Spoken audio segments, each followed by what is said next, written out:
السلام عليكم ورحمة الله وبركاته. إن الحمد لله نحمده ونستعينه ونستغفره ونعوذ بالله من شرور أنفسنا ومن سيئات أعمالنا. من يهده الله فلا مضل له ومن يضلله فلا هادي له، وأشهد أن لا إله إلا الله وحده لا شريك له، وأشهد أن محمدا صلى الله عليه وسلم عبده ورسوله. يا أيها الذين آمنوا اتقوا الله حق تقاته ولا تموتن إلا وأنتم مسلمون. يا أيها الناس اتقوا ربكم الذي خلقكم من نفس واحدة وخلق منها زوجها وبث منهما رجالا كثيرا ونساء، واتقوا الله الذي تساءلون به والأرحام إن عليكم رقيبا. يا أيها الذين آمنوا اتقوا الله وقولوا قولا سديدا يصلح لكم أعمالكم ويغفر لكم ذنوبكم، ومن يطع الله ورسوله فقد فاز فوزا عظيما. ألا إن أصدق الكلام كلام الله، وخير الهدي هدي محمد صلى الله عليه وسلم، وشر الأمور محدثاتها، وكل محدثة بدعة، وكل بدعة ضلالة، وكل ضلالة في النار. Inch'Allah Ta'ala, au 9e cours dans le livre Ainsi étaient nos pieux prédécesseurs. Aujourd'hui, Inch'Allah Ta'ala, on va parler de l'aumône et la générosité chez les pieux prédécesseurs. Avant cela, on va commencer par un verset qu'a cité Allah subhanahu wa ta'ala, où il parle de quelle est la récompense de celui qui fait de l'aumône fi sabilillah. Allah subhanahu wa ta'ala dit dans le Coran: مثل الذين ينفقون أموالهم في سبيل الله كمثل حبة أنبتت 7 سنابل في كل سنبلة 100 حبة والله يضاعف لمن يشاء والله واسع عليم. Ceux qui dépensent leurs biens dans le sentier d'Allah ressemblent à un grain d'où naissent 7 épis. Dans chaque épi, 100 grains, il y a 100 grains. Et Allah Azza wa Jal multiplie la récompense à qui il veut, et la grâce d'Allah est immense et il est omniscient. Donc, celui qui dépense son argent fi sabilillah dans le sentier d'Allah, ça ressemble à un grain, ce grain qui va donner 7 épis. Dans chaque épi, il y aura 100 grains. Donc, ça donne 700 grains, bi'idhnillahi ta'ala, et Allah ta'ala multiplie la récompense à qui il veut. Plus de 700 à qui il veut. D'ailleurs. Maintenant, on va commencer, Inch'Allah, le livre. On va dire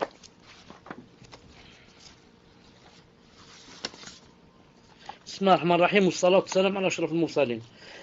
Nafi', le valet de Abdullah ibn Omar ibn Khattab, radiyallahu ta'ala anhuma, rapporte de Ibn Omar, le grand sahabi. Il a dit, le sahabi est très connu, il a dit: Ibn Omar rahimahullah est mort après avoir affranchi 1000 hommes ou plus. Car c'était son valet, il vivait donc avec lui, donc il savait ce qu'il faisait. Il a dit: Ibn Omar radiyallahu ta'ala anhu est mort après avoir affranchi 1000 hommes ou plus. Et c'est pas la peine de vous dire que affranchir un esclave, ce n'est pas facile. Ça demande beaucoup d'argent. Autrefois, pour affranchir un esclave, ça demandait assez d'argent. Et pourtant, Abdullah ibn Omar est mort après avoir affranchi 1000 hommes ou plus. Ça montre aussi que l'islam n'est pas venu pour demander l'esclavage. Par contre, il est venu pour affranchir les esclaves et rendre les gens libres bi'idhnillahi ta'ala. Nafi' rahimahullah rapporte. Il a dit: Ibn Omar désira une fois un poisson. Ibn Omar radiyallahu ta'ala anhu désira un poisson.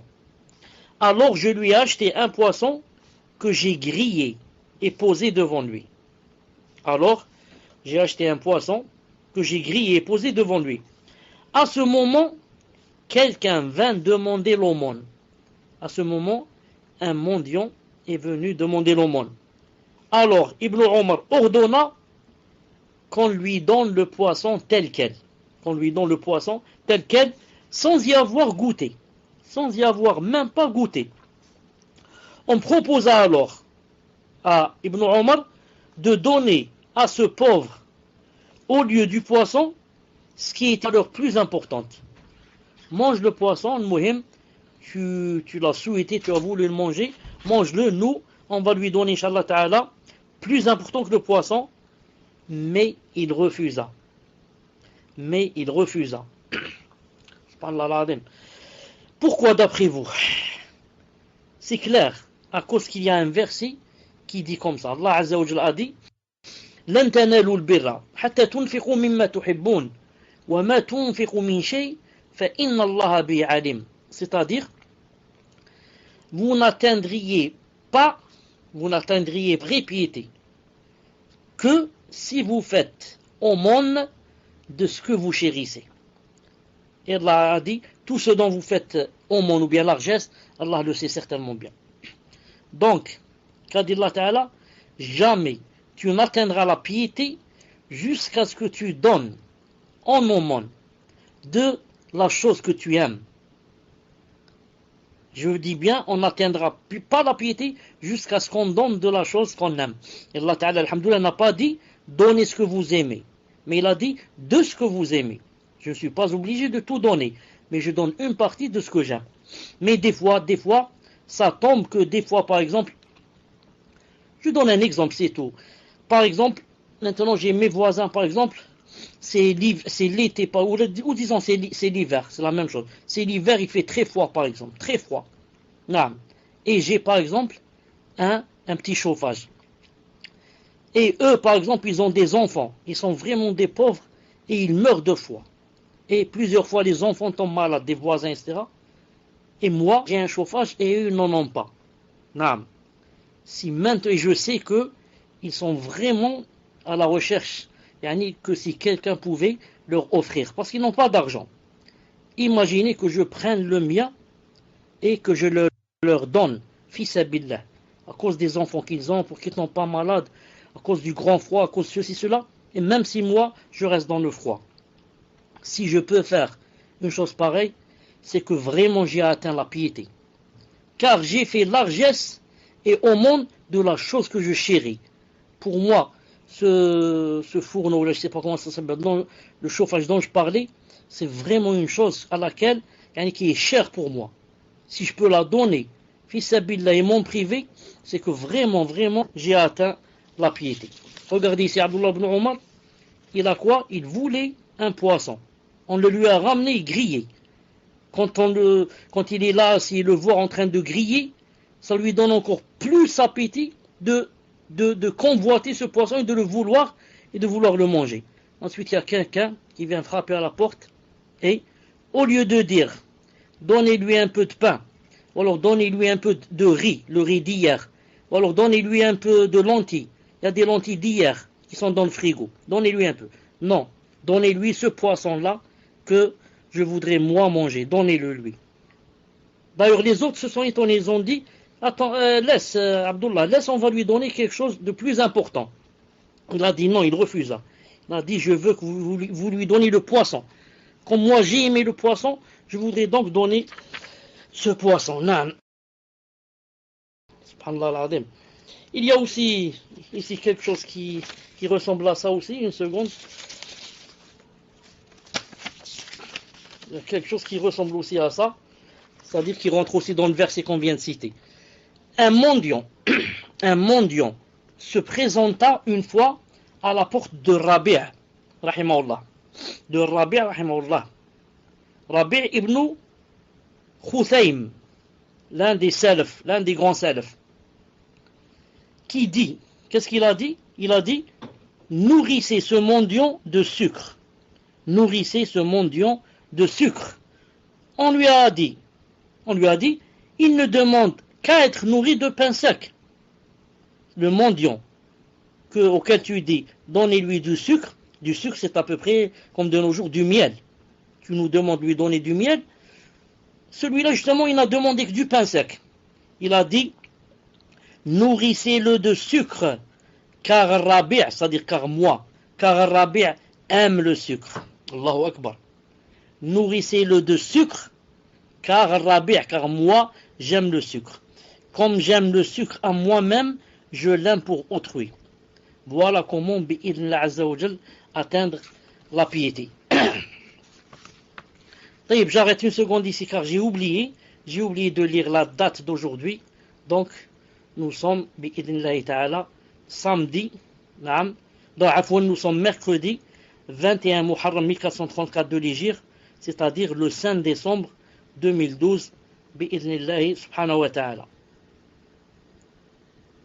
Abu Aliya, rahimahullah, rapporte, a dit, j'étais chez Aïcha, Aïcha notre mère, radiyallahu ta'ala anha, la pure, la sainte, alors que des femmes se trouvaient chez elle, lorsqu'un mendiant vint la trouver, Aïcha, radiyallahu ta'ala, et elle ordonna qu'on lui donne un grain de raisin. Elle ordonna alors qu'on lui donne un grain de raisin. Les femmes qui étaient assises autour d'elle s'étonnèrent. Alors elle dit, il contient de nombreux pépins. Elle a dit, le grain que j'ai donné, ne contient-il pas de nombreux pépins? Dans une autre version, Allah subhanahu wa ta'ala a dit, elle a dit comme ça, Allah subhanahu wa ta'ala a dit, فَمَنْ يَعْمَلْ مِثْقَالَ ذَرَّةٍ خَيْرًا يَرَهُ فَمَنْ يَعْمَلْ مِثْقَالَ ذَرَّةٍ خَيْرًا يَرَهُ. Allah subhanahu wa ta'ala a dit, quiconque fait un bien, fût-ce du poids d'un atome, il le verra. Et dans ce grain, combien qu'il y a d'atomes? Naam. Quiconque fait un bien, fût-ce d'un poids d'un atome, il le verra. Et dans ce grain, combien qu'il y a d'atomes? J'ouvre une parenthèse ici pour dire, lorsque Allah subhanahu wa ta'ala dit en arabe, فَمَنْ يَعْمَلْ مِثْقَالَ ذَرَّةٍ خَيْرًا يَرَهُ. Dharra, c'est atome, pour les exégètes mufassirin d'aujourd'hui. Mais autrefois, dharra, et certains comme Cheikh Ibn Uthaymin ou bien Cheikh Rabi' disent que, je crois que Cheikh Rabi' il dit que dharra, c'est, en arabe, ça veut dire la petite fourmi. Vous savez, même dans les fourmis, il y a des sortes. Il y a la grande, la moyenne, la petite, la noire, la rouge, là. Il a dit c'est la plus petite, dharra. Donc, car autrefois, comme vous savez, il n'y avait pas l'atome quand ce verset est descendu. Donc, il parlait de la petite, vraiment, fourmi. Al-Muhim. Donc, ce verset, c'est pour dire que la personne ne doit pas dire ça c'est peu. Non. C'est possible que la personne à laquelle tu veuilles donner n'accepte pas. C'est possible de nos jours, le mendiant n'est pas comme autrefois. De nos jours, si tu lui donnes un pain, il n'est pas satisfait. Tu lui donnes un plat de lentilles, il n'est pas satisfait. Il veut l'argent. Naam. Le mendiant maintenant, il veut que tu lui donnes l'argent pour acheter une voiture et une villa. Naam, c'est comme ça qu'il veut. Il dit, moi je veux qu'on me donne l'argent, comme ça, j'amasse de l'argent et j'achète un petit château dans la Côte d'Azur. Comme ça dit le mendiant de nos jours. Allah yahdihum. Urwa rapporte, radiyallahu ta'ala, rapporte, le neveu de Aïcha, radiyallahu ta'ala anhu. Il a dit, j'ai vu Aïcha, notre mère, partager 70 000 dirhams, c'est-à-dire en une fois. J'ai vu Aïcha, radiyallahu ta'ala anha, partager 70 000 dirhams. 70 000 dirhams, c'est une somme immense. Il a dit, je l'ai vue, elle était en train de la partager, comme ça, en une fois, en un jour, elle a donné 70 000 dirhams à des gens. Et Aïcha, radiyallahu ta'ala anha, était connue pour être une femme qui faisait beaucoup l'aumône. Mais celle qui faisait le plus l'aumône des épouses du prophète sallallahu alayhi wa sallam, c'est, attendez, je cherche son nom, il est sur mes lèvres, c'est Zaynab bintu Jahsh. Non, c'est Zaynab, radiyallahu ta'ala anha, qui était connue pour faire vraiment l'aumône, radiyallahu ta'ala anha. Non.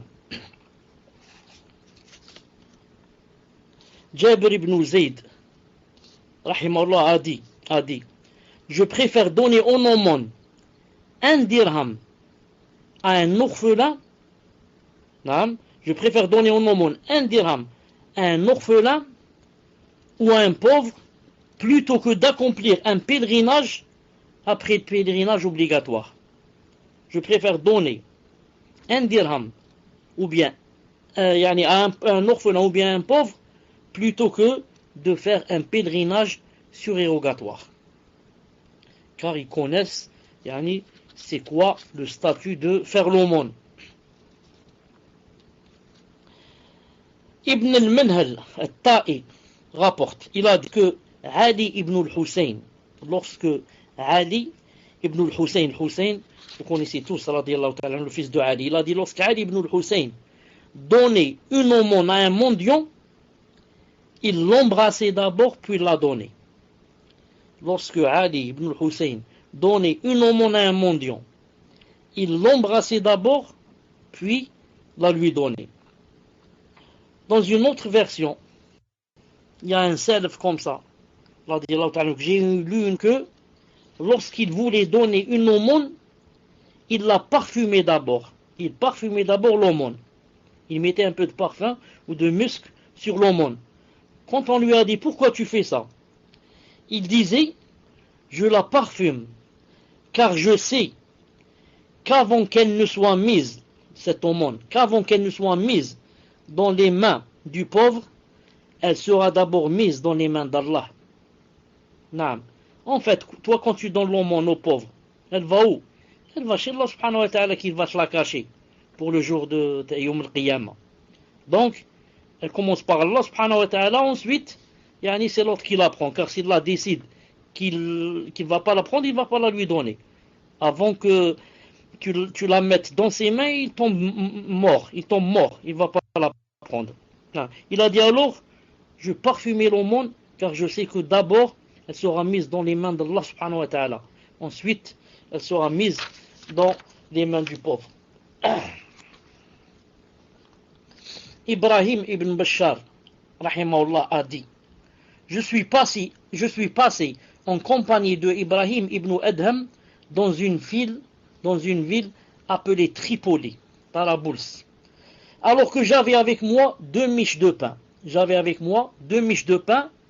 Et que nous ne possédions rien d'autre. Un mendiant arriva et Ibn Adham me dit, il m'a dit, donne-lui. L'autre a dit, je me suis arrêté, c'est-à-dire j'ai pas donné. Et il me redit, qu'as-tu? Donne-lui. Il a dit, je lui ai donc donné la miche de pain ou bien les miches en m'étonnant de son acte. Comment je vais donner les 2 miches de pain alors que nous sommes 2, on va rester sans pain. Il me répondit, Ibn Adham me répondit, ô Abu Ishaq, tu verras demain ce que tu n'as jamais vu. Demain, c'est-à-dire quand tu vas rencontrer Allah Azza wa Jalla, tu verras ce que tu n'as jamais vu. Et sache que tu verras ce que tu as donné et non ce que tu as gardé. Et sache que tu verras demain chez Allah subhanahu wa ta'ala, qu'est-ce que tu verras? Ce que tu as donné et non pas ce que tu as quand l'ordre de ton Seigneur va te surprendre. Non, mais on va te t'ôter l'âme. Ces propos, il a dit, me firent pleurer et mépriser ce bas monde. Il a dit, quand j'ai entendu Ibn al-Adham dire comme ça m'a fait pleurer et ça m'a fait mépriser ce bas monde. Comment les salafs, radiyallahu ta'ala anhum, pensent. En fait, c'est vrai. Ce qu'on donne, c'est ça ce qui va rester et c'est ça ce qu'on va voir. Et ce qu'on laisse et ce qu'on ne donne pas, c'est ce qu'on ne va pas voir là-bas dans l'au-delà. Ça me rappelle un hadith du prophète sallallahu alayhi wa sallam qui est authentique. Cheikh Al-Albani rahimahullah a dit hadith authentique. Une fois, le prophète sallallahu alayhi wa sallam avait égorgé un mouton, ou bien on lui avait fait don d'un mouton ou alors d'une grande. Et en allant comme ça à la prière, avant de sortir, il a dit à Aïcha, fais l'aumône. Quand il est revenu, il a trouvé que elle en avait donné beaucoup, elle avait laissé seulement quoi? Seulement l'épaule de ce mouton. Alors, elle lui a dit, radiyallahu ta'ala, quand il lui a dit, tu as donné, qu'est-ce que tu as donné? Elle lui a dit, radiyallahu ta'ala anha, naam, j'ai donné, il ne reste que l'épaule. J'ai tout donné, il ne reste que l'épaule. Qu'est-ce qu'il a répondu, sallallahu alayhi wa sallam? Justement, il a répondu le contraire. Il a dit, il reste tout, sauf l'épaule. Toi, tu dis, j'ai tout donné, il reste seulement l'épaule. Et moi, je dis, il reste tout, sauf l'épaule. Ça veut dire que, sauf l'épaule que tu n'as pas donné. Et c'est justement l'épaule que tu n'as pas donné que on ne va pas trouver demain quand on va rencontrer Allah. On va on va trouver demain quand on va Paul. C'est dommage que tu l'as pas donné. Comme ça, a voulu dire sallallahu alayhi wa sallam. Et elle, bien sûr, elle a dit le contraire. Elle a dit j'ai tout donné sauf l'épaule. Il a dit justement, c'est l'épaule. Tu n'as rien donné sauf l'épaule. Ou alors quelque chose comme ça. Tout ce que tu as donné, d'accord, mais il reste l'épaule. L'épaule que tu n'as pas donnée, c'est celle-là qu'on ne va pas trouver quand on va rencontrer Allah subhanahu wa ta'ala. Muhammad ibn Ka'b al-Quradi. Muhammad ibn Ka'b al-Quradi, rahimahullah, possédait des biens à Médine. Une fois, des biens lui parvinrent, d'autres biens. Alors on lui dit, garde-les pour ton fils. Garde ces biens pour ton fils, demain, quand il va grandir, mashallah, il va trouver ses biens, etc. Il a répondu, non, je les garde pour moi auprès de mon Seigneur. C'est-à-dire, je vais les donner pour les trouver demain quand je rencontre mon Seigneur. Non, je les garde pour moi auprès de mon Seigneur et je laisse mon Seigneur à mon fils. Subhanallah al-Azim. Ces biens-là, je les garde pour moi auprès de mon Seigneur et je laisse mon Seigneur à mon fils. Je laisse mon Seigneur à mon fils. Al-Ahnaf ibn Qais rahimahullah vit un dirham dans la main d'un homme et il lui demanda, pour qui est-ce? Pour qui est ce dirham? Il répondit, pour moi. Il lui dit alors, il n'est pour toi que si tu le dépenses pour obtenir une récompense ou en ce qui sera une forme de reconnaissance. Non. Ne dis pas de cet argent, de l'argent que tu as, qu'il est pour toi. Il ne sera pour toi que s'il est dépensé fi sabilillah. Car s'il ne sera pas fi sabilillah, il ne sera pas pour toi. La preuve, demain tu ne vas pas voir cet argent. C'est-à-dire les récompenses que si tu l'avais donné fi sabilillah, tu aurais trouvé demain des récompenses devant Allah subhanahu wa ta'ala. Donc tant que cet argent ne va pas fi sabilillah, tu ne peux pas dire qu'il est vraiment pour toi. Il peut même être contre toi. Tu pourrais même trouver quoi? Des péchés demain devant Allah subhanahu wa ta'ala, pour avoir fait des péchés avec cet argent. Al-Hassan al-Basri, rahimahullah, a dit, Hassan al-Basri, rahimahullah, a dit, très connu, il a dit, quels bons esclaves sont le dinar et le dirham. Ils ne te sont utiles que lorsque tu t'en sépares. C'est vrai, Allahu Akbar. Quels bons esclaves sont le dinar et le dirham. De vrais esclaves. Ils ne te sont utiles que lorsque tu t'en sépares. Si tu t'en sépares, c'est là que, alhamdoulilah, ils t'ont été utiles. Surtout, bien sûr, si tu t'en es séparé de fissabillah. On est dans fissabillah. Là, vraiment, ils t'ont été utiles. Sinon, tu deviens leurs esclaves. La personne devient leurs esclaves. Car du matin au soir, elle ne pense qu'à eux, qu'est-ce qu'elle va faire, qu'est-ce qu'elle va acheter avec, ceci, cela. Elle devient un esclave. C'est pour ça que le prophète, sallallahu alayhi wa sallam, a dit dans un hadith authentique, vous connaissez tous, je pense, il a dit, Ta'isa abdul dinar. Malheureux est l'esclave du dinar. Ta'isa abdul dirham. Malheureux est l'esclave du dirham. Ta'isa abdul khamila. Ta'isa abdul qatifa.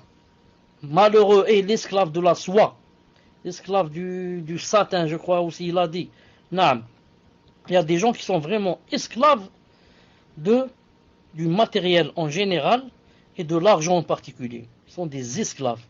Naam. Ici, le hadith a dit abd, l'esclave, subhanallah. Abd, ou alors l'adorateur de l'argent, au point où il devient son esclave. Et ce qui fait vraiment de la peine, c'est que beaucoup de gens meurent sans avoir utilisé leur argent. Subhanallah al-Azim. Il a amassé, et ensuite il est mort, il a laissé tout ça. Lui-même, il n'en a pas profité. Lui-même, il est peut-être mort en ayant faim, en voulant manger des choses, et il ne les a pas mangées par avarice. Il voulait cacher de l'argent. Non. Et plus grave que cela, que quand il meurt, ses héritiers vont les utiliser peut-être dans le haram. Très grave. Non seulement tu n'as pas profité de ton argent, mais encore quoi? Tes héritiers vont profiter de cet argent et le manger. Et peut-être l'employer dans le haram. Dans le haram, a'udhu billah. Non. C'est dommage aussi, j'ai remarqué que, surtout en Europe, dans les sociétés non croyantes, qui ne sont pas musulmans, les couples font beaucoup de calculs en ce qui concerne l'argent. Ils font des calculs, naam. Ce mois je vais faire ceci, le week-end je vais faire ceci, l'été je vais faire ceci. Ils commencent à cacher comme ça de l'argent et en faisant des calculs avec la calculatrice. 2 euros, 2 euros et demi, 3 euros et demi, 4 euros. Et comme ça des calculs, et ils se privent de beaucoup de choses. Ils ne vivent pas leur jour. Ils ne disent pas, toi qu'à Allah. Moi aujourd'hui j'ai faim, je mange, Allah subhanahu wa ta'ala fera demain. Ils n'ont pas de tawakkul dans le risque. Tawakkul dans le risque. Une fois quelqu'un m'a raconté comme ça, quelqu'un de France, il m'a dit chez nous, ou peut-être d'Algérie qui a vécu là-bas. Il m'a dit qu'il y a dans le, comment ça s'appelle ça, ici on appelle chez nous supermarché, etc. En France, il y a des tablettes de chocolat. Tu achètes une tablette de chocolat, il a dit, il y a à l'intérieur un emploi du temps. Il m'a dit, et encore l'emploi du temps sur le mur. Lundi, tu manges un morceau, je sais pas, à 8 heures du soir. Mardi, tu manges un morceau. Jeudi, tu manges un morceau. Je lui dis, c'est quoi ça, subhanallah, c'est quoi ça? Moi, laisse-moi manger, j'ai faim, moi je mange. Oui, tous les demain, Allah subhanahu wa ta'ala apportera un nouveau risque. C'est quoi, je mangeais avec l'emploi du temps? Astaghfirullah, c'est quoi? J'ai peur du risque, donc j'ai pas le tawakkul. Non, j'ai peur. Subhanallah l'adim. C'est comme ça j'ai dit, il y a des gens qui ont de l'argent, subhanallah l'adim, qui ne profitent pas. Ils ont peur de demain. Ils ont peur de l'avenir. Naam. Ils ne savent pas que Allah subhanahu wa ta'ala c'est lui le razaq. Et que le risque vient, naam, quand c'est écrit, il va venir. Le prophète sallallahu alayhi wa sallam a dit dans un hadith authentique.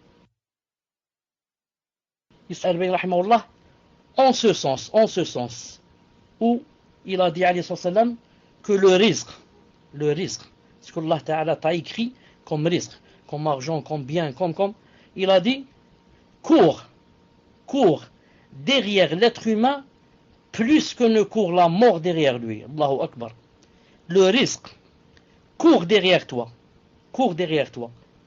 Ce que Allah Ta'ala t'a écrit court derrière toi pour que tu le prennes. Plus que la mort ne court derrière toi. Est-ce que quelqu'un peut sauver de la mort? La mort est derrière nous, elle court pour nous attraper. Le jour venu, elle va nous attraper. Est-ce que quelqu'un peut sauver? C'est impossible. Il a dit le risque, c'est plus que la mort. Tu ne mourras pas, comme a dit alayhi salam, aucune âme ne mourra jusqu'à ce qu'elle prenne son risque que Allah Ta'ala a écrit. Aucune âme ne mourra jusqu'à ce qu'elle prenne son risque, comme a dit le prophète alayhi salam. Ensuite il a dit fajmilu fi talab. Alors si vous demandez le risque, il a dit embellissez-vous dans la demande, faites une belle demande. C'est-à-dire qu'il ne faut pas demander le risque en faisant le haram, en s'avilissant, en s'humiliant, en volant, en escroquant. Non, le risque, tu ne pourras pas mourir avant que tu ne prennes ton risque. Jamais tu ne mourras. Donc le risque va venir. Alors demande-le d'une belle façon. Allah Ta'ala a bien dit dans le Coran, wa fi sama'i rizqukum. Et dans le ciel se trouve votre risque. Wa fi sama'i rizqukum. Il t'a dit, il est dans le ciel pour que tu fasses le tawakkul, pour que Allah Ta'ala te le fasse descendre. Et pour que tu n'aies pas peur, pour que tu dises pas, il est chez les gens. Mon risque est chez les gens. J'ai peur qu'ils ne me le donnent pas. Non, Allah Ta'ala t'a dit, wa fi sama'i rizqukum. C'est dans le ciel qu'il y a ton risque. Il n'est pas chez les gens en bas. C'est pas la peine de t'aviler et d'aller pleurer chez les gens. Il est dans le ciel. Fais des doigts pour que Allah Ta'ala te le descende. Fais des doigts et fais des démarches, bien sûr. Et Allah Ta'ala te le fera descendre, bi'idnillahi ta'ala. Taïb. Yahya ibn Mu'adh a dit, rahimahullah, je ne connais aucun grain pesant aussi lourd que les montagnes de ce bas monde, si ce n'est le grain donné en aumône. Aucun grain n'est aussi lourd que les montagnes de cette dunya. Sauf quoi? Sauf le grain que tu donnes, fi sabilillah. Celui-là, il est vraiment lourd. Naam. Ibrahim Ibn Muhammad Ibn Abdul Aziz rahimahullah rapporte. Il a dit, j'ai sorti le testament de mon père. Mon père avait fait un testament, alors je l'ai sorti et il m'ordonna d'écrire. Il m'ordonna d'écrire une part en faveur de ses proches et des membres de sa famille. Il m'a dit, et comme vous savez que dans le testament, c'est interdit d'écrire quelque chose pour quelqu'un qui va hériter. On ne peut pas écrire pour notre fils ou là notre fille ou là notre père ou là notre mère parce qu'ils vont nous hériter. Il a dit, donc il a écrit à des proches et des membres de sa famille. Il a dit à son fils, écris par exemple à mon cousin telle chose, écris à mon frère telle chose, car le frère n'hérite pas comme vous savez quand on a des enfants. Puis mon père me dit, rappelle-toi, avons-nous oublié quelqu'un? Avons-nous oublié quelqu'un dans le testament? J'ai dit non. Il a dit si. On a oublié quelqu'un, on ne lui a pas donné. Si. C'est qui? Il a dit cet homme que j'ai rencontré et qui m'a adressé un beau salut. Et dans la description est celle-ci. Il m'a fait la description. Il a dit, inscris-lui 10 dinars en or. Inscris-lui 10 dinars en or. Naam. Pourquoi? Parce que c'est quelqu'un qui m'a fait une bonne salutation quand il m'a rencontré et son comportement m'a plu, même s'il n'est pas de ma famille, même s'il n'est pas proche. Il a dit, inscris-lui 10 dinars en or. Allahu Akbar. Et comme on les salaf, l'argent pour eux ne valait rien. Ensuite, remarquez aussi dans ce hadith que, non, pas dans celui-là, dans celui qui va venir. Celui-là, Ata rahimahullah a dit, écoutez ce qu'il a dit, il a dit, un dirham que je donne à un proche, mais préférable à un dinar que je donne à un nécessiteux. Pourtant, vous savez, le dinar, c'est 12 dirhams. Le dinar, c'est 12 dirhams. Il a dit, un dinar que je donne à un proche, mais préférable à un dinar que je donne à un nécessiteux. Ensuite, il a dit, oh Abu Abdurrahman. L'autre, il lui a dit, oh Abu Abdurrahman, même si ce proche est aussi riche que moi, il a dit, même s'il est plus riche que toi.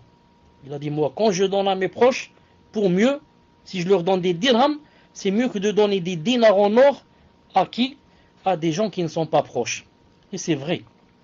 On a toujours dit, et plusieurs fois dit que la meilleure aumône, c'était quoi? L'aumône dans les proches.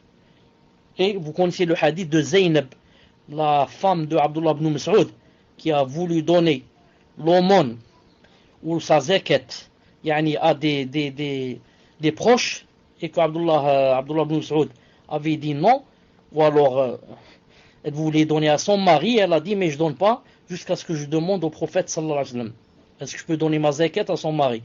Quand elle a demandé, il lui a dit sallallahu alayhi wa sallam, naam, et tu as 2 récompenses. La première d'avoir fait l'aumône, la deuxième d'avoir donné à un proche.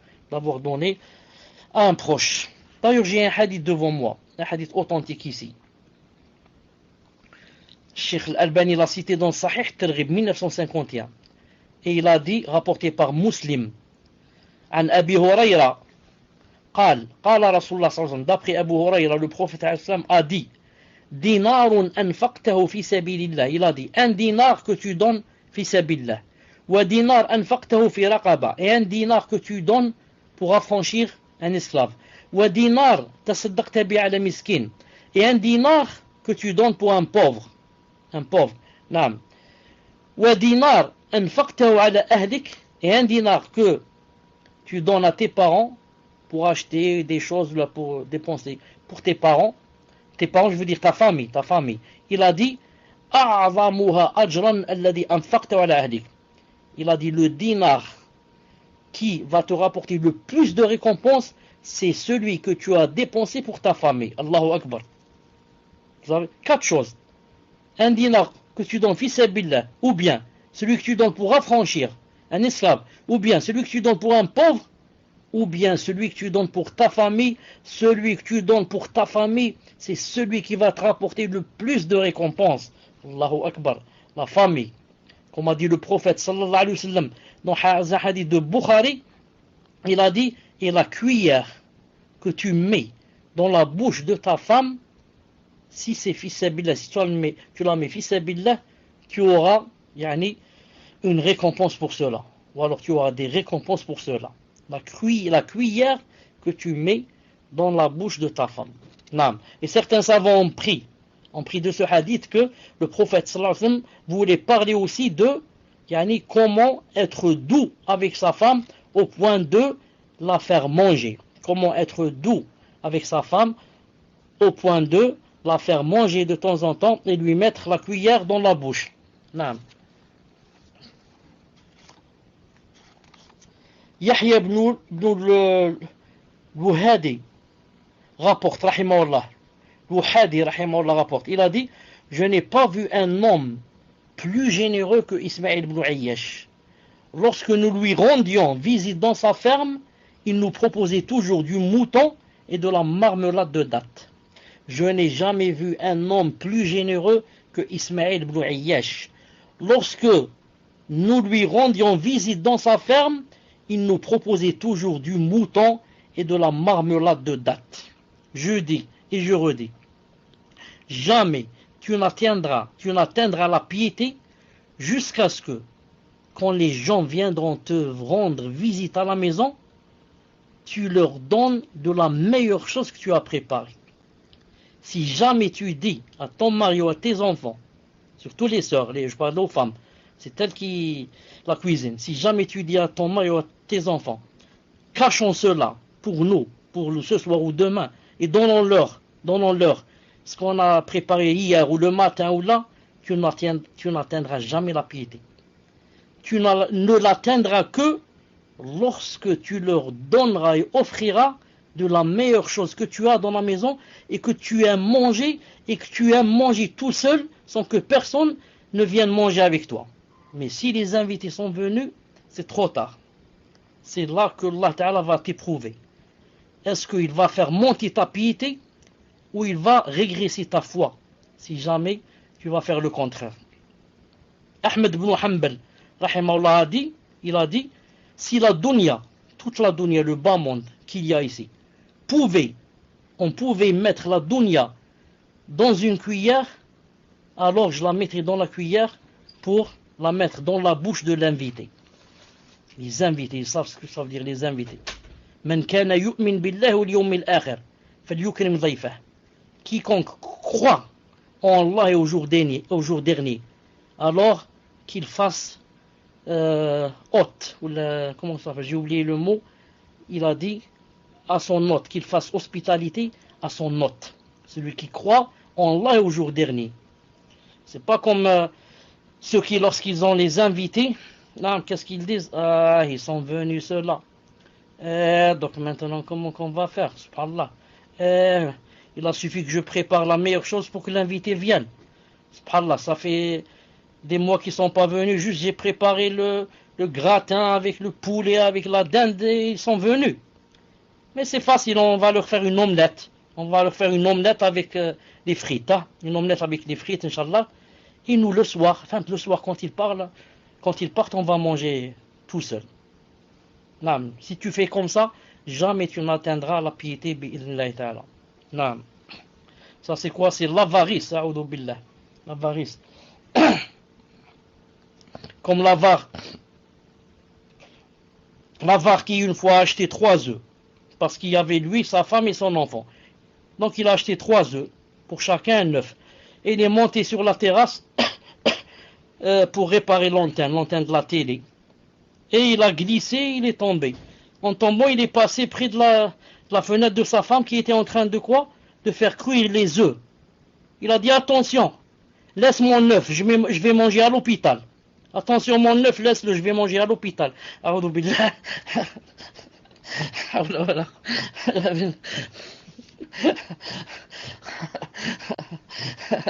Subhanallah.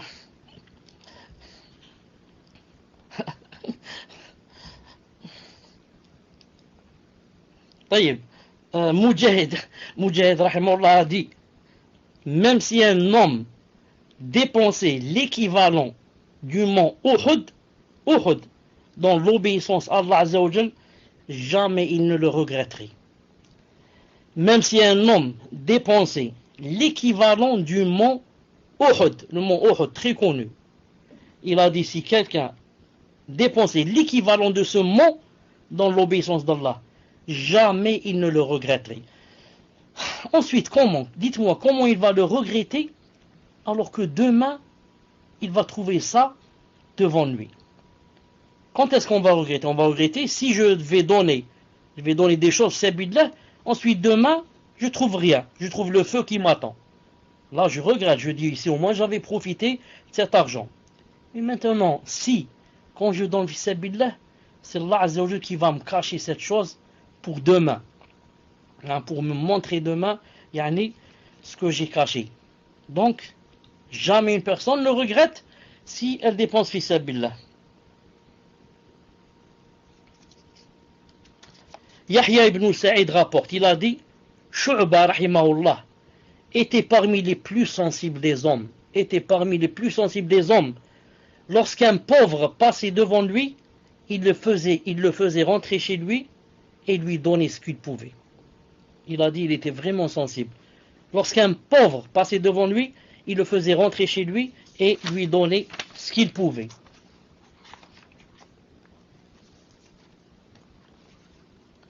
Al-Hassan rapporte, rahimahullah. Il a dit, par Allah, j'ai connu des gens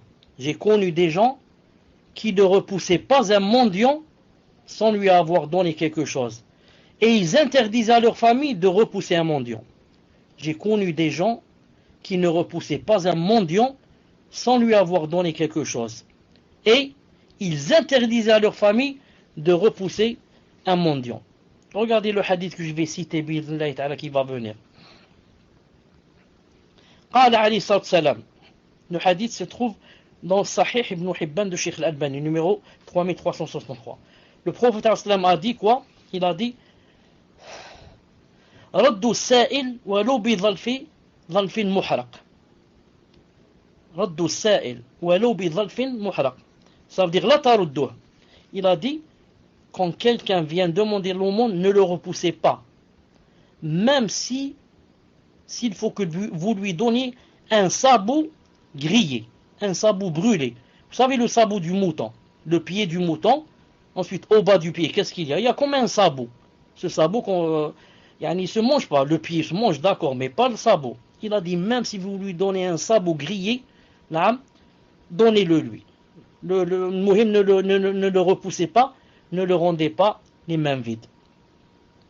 C'est comme ça qu'étaient les salaf, rahimahumullah et radiyallahu ta'ala anhum. Il faut dire que appliquer ce hadith de nos jours devient difficile. Pourquoi? Parce qu'il y a des gens qui, tu sais d'avance que ce n'est pas un vrai mendiant. Et tu sais que c'est un escroc qui se cache derrière le mendiant. C'est pas un mendiant, c'est quelqu'un qui est venu ramasser de l'argent pour aller acheter une voiture et pour... D'ailleurs, ils les ont suivis, certains les ont suivis, même la télé. Une fois, ils ont fait un court-métrage et quelque chose comme ça, un documentaire sur ces gens-là. Une femme, ils l'ont suivi jusqu'à chez elle. Ils ont trouvé qu'elle habitait dans un château. Alors qu'elle et ses enfants, chaque jour, qu'est-ce qu'ils font? Ils demandent l'aumône, subhanallah. Je dis, donc ce hadith, inshallah ta'ala, nous on va l'appliquer. On ne rend pas le pauvre, même si on doit lui donner n'importe quoi, on l'applique quand on sent que c'est vraiment un pauvre. Des fois, tu sens comme ça dans ton cœur que cette personne est vraiment pauvre. Si c'est le cas, il ne faut pas lui rendre, même si on doit lui donner le minimum. Mais si c'est quelqu'un qui donne des doutes comme ça, et quelqu'un qui ne nous convainc pas, donc pour nous, ce n'est pas un mendiant, ce n'est pas le mendiant dont a parlé le prophète sallallahu alayhi wa sallam.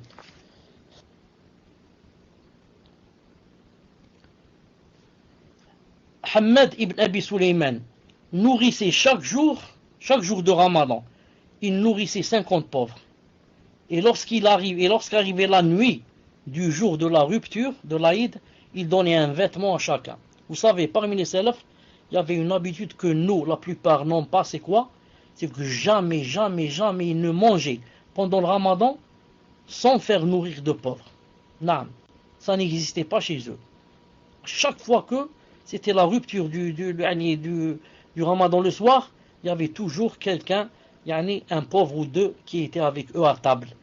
C'était une habitude très connue chez les salafs et yani, une habitude qui yani, commence à se perdre.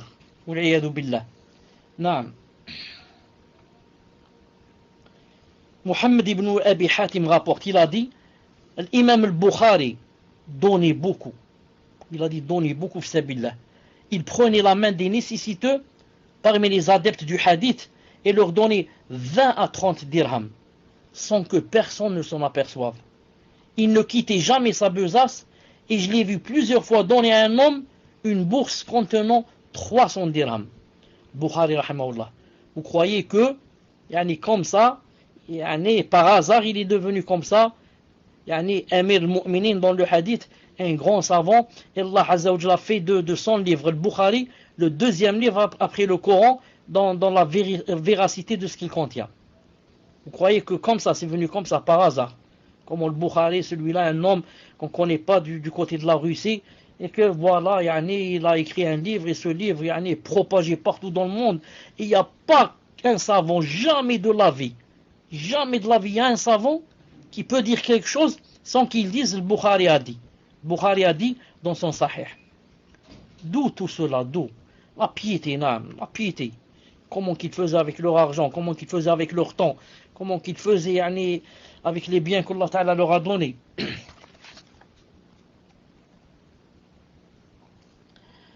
Al-Hussein ibn Hafs, rahimahullah. Al-Hussein ibn Hafs, rahimahullah. Est-ce que vous m'entendez? Alhamdulillah. Al-Hussein ibn Hafs, rahimahullah, gagnait chaque année 100 000 dirhams. Gagne 100 000 dirhams. Et malgré tout, il n'a jamais fait la zakat. Allahu Akbar. Pourquoi? Il gagne 100 000 dinars et ne fait jamais la zakat. Naam. Pourquoi? En raison des dons qu'il faisait aux savants du hadith et aux adeptes de la science. En raison des dons qu'il faisait aux savants du hadith pour propager et aux adeptes de la science pour qu'ils apprennent la science et la propagent. Parce qu'il sait que s'il donne à cela, il va avoir la récompense avec eux, lui aussi. Donc il n'a jamais fait la zakat. Pourquoi il ne fait pas la zakat? Son argent ne reste pas chez lui. Il n'amasse pas. Il n'amasse pas. Des années. Non. Avant que la zakat ne vienne, il n'a plus l'argent qu'il a. Plus l'argent. Non. Pourquoi? Parce qu'il donnait de grands dons fi sabilillah. Il donnait des dons fi sabilillah. طيب.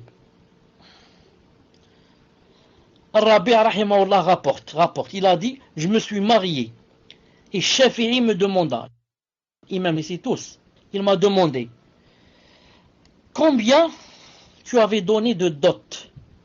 La dot, combien tu as donné? Il a dit, répondit, 30 dinars. Ma dot c'est 30 dinars, dont 6 tout et les 24 après. Il a dit, alors il me donna 24 dinars. Même Shafi'i. Il a demandé à quelqu'un, c'est combien t'as dot? 30. J'ai donné 6 et j'ai 24. On va dire, voilà 24 maintenant. Et il lui a donné 24 dinars de suite. Ah, un dinar en or. 24 dinars en or. Non. Imam Shafi'i. C'est pas n'importe qui pour devenir imam comme ça. Sha'ba, rahimahullah. Attendez une seconde. Shayba ibn Nu'ama rapporte, rahimahullah, il a dit, Ali ibn al-Hussein était connu pour être pingre. Mais lorsqu'il est mort, on s'est aperçu qu'il nourrissait 100 familles de Médine. Jarir rapporte, lorsqu'il décéda, on vit sur son dos les traces des fagots qu'il portait de nuit aux pauvres. Allahu Akbar. Il paraissait pingre, mais lorsqu'il est mort, on a trouvé, alors on s'est aperçu qu'il nourrissait 100 familles de Médine. 100 familles, naam, il les nourrissait billah ta'ala. Et lorsqu'il descend, on vit sur son dos les traces des fagots qu'il portait aux pauvres. Allahu Akbar. Naam.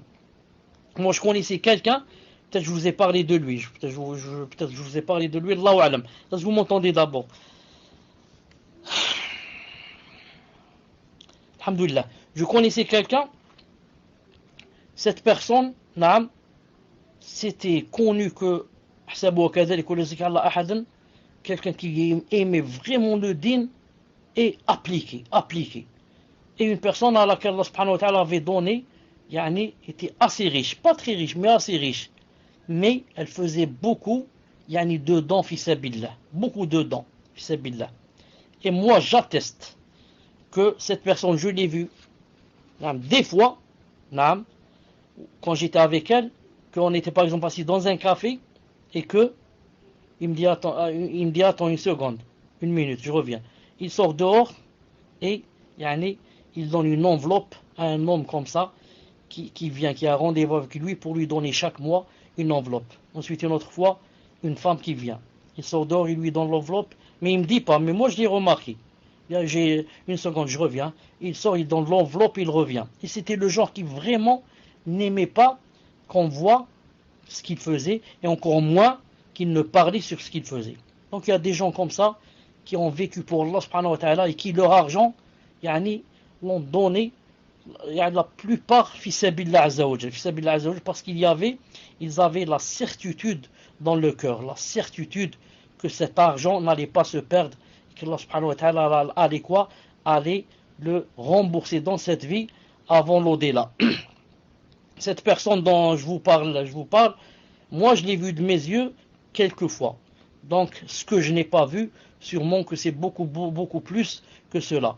Et cette personne, une fois, a décidé de prendre 6 personnes. Cette personne dont je vous parle, cet ami, une fois a décidé de prendre 5 ou 6 personnes avec elle pour le Hajj. Allahu Akbar. Le Hajj, il prend 5 ou 6 personnes avec lui. Et ils sont allés en voiture. Et en cours de route, ils ont fait un accident. Et cette personne est morte. Rahimahullah, il est mort. Il a été enterré à Tabouk, où il y a eu la fameuse bataille de Tabouk. Naam, Allahu Akbar, il est mort là-bas.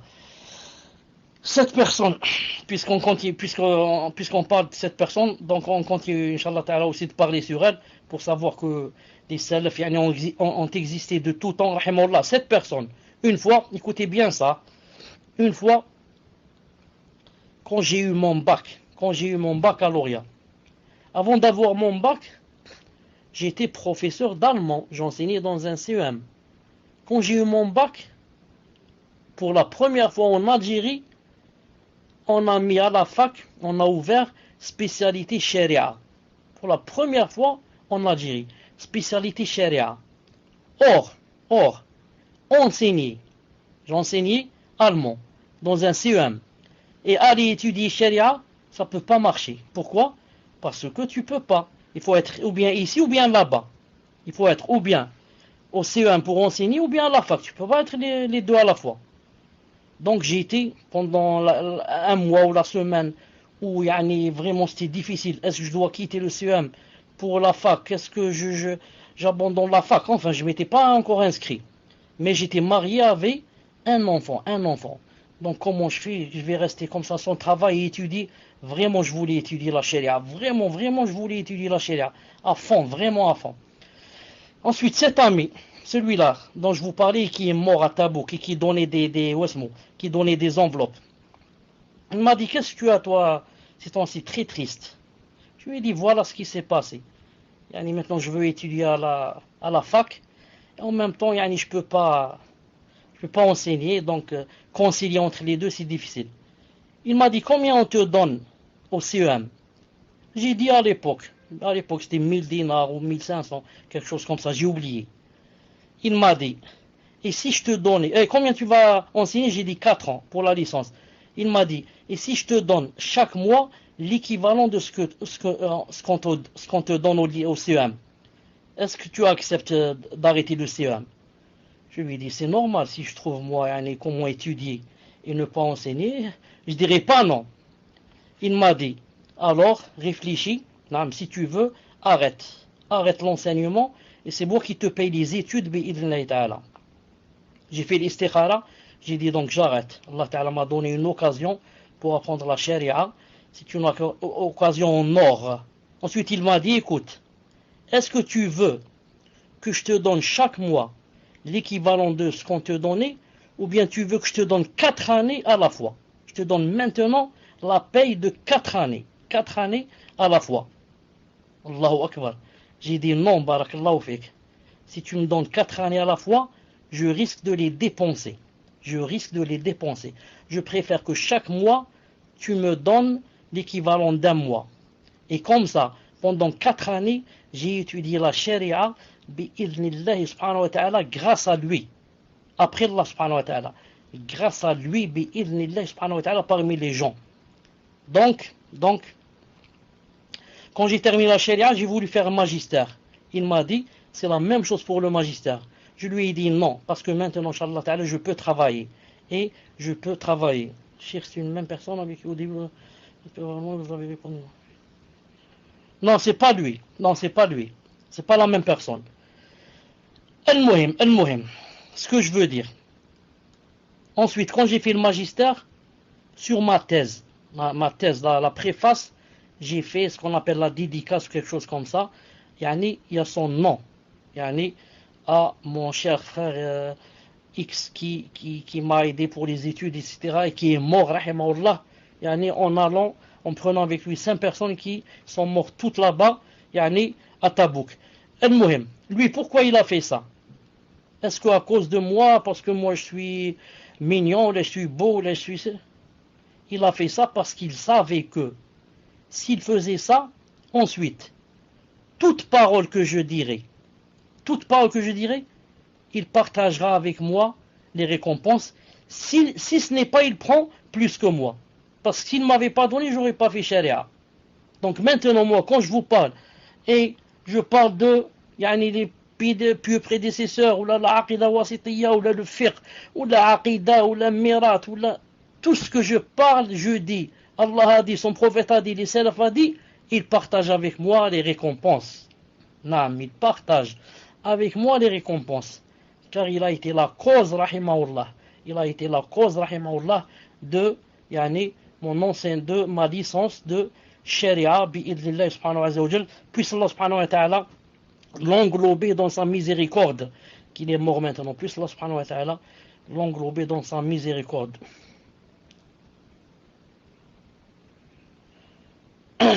Naam, jazakallahu khair. Al-Muhim, c'est comme ça donc que les salafs pensaient alors leur tombe. C'est comme ça que les salafs pensaient à l'au-delà. C'est comme ça ceux qui ont de l'argent, c'est comme